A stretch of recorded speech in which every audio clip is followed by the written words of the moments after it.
Ciao a tutti ragazzi e bentornati sul canale. Anche quest'anno siamo tornati a trovare gli amici dell'azienda agricola Ciravegna per la semina del mais. Se seguite il canale da un po', sapete che ormai questo è un appuntamento fisso. E se vi siete persi i video degli anni passati, correte a recuperarli qui sul canale. Oggi però l'atmosfera è un po' tesa. Guardate che cielo pazzesco. Ma il radar non mente. Domani è prevista pioggia certa. Abbiamo una missione precisa: chiudere il campo entro stasera.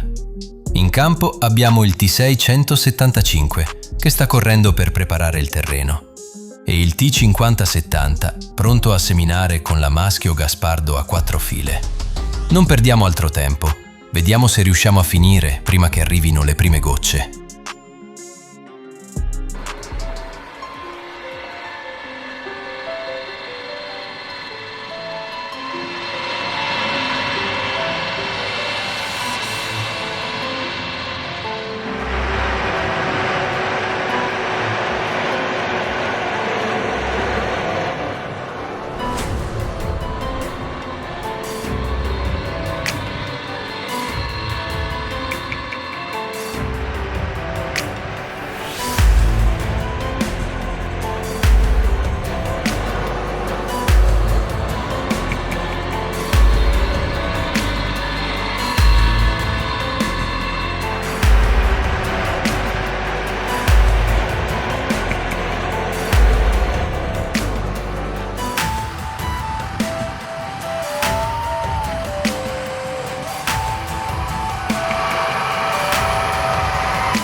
Anche per quest'anno la semina ce la siamo portata a casa. C'è una soddisfazione incredibile nel chiudere il cantiere. È stato davvero un piacere tornare qui. E se volete vedere come sono andate le stagioni scorse, trovate tutti i video nella playlist dedicata qui sul canale. Ma ora fatemi sapere voi. Avete già seminato il mais quest'anno? O siete ancora fermi per colpa del meteo? Raccontatemi un po' la situazione nelle vostre zone qui sotto nei commenti. Mi raccomando, se il video vi è piaciuto, lasciate un bel like. Iscrivetevi per non perdere i prossimi cantieri. E noi ci vediamo alla prossima.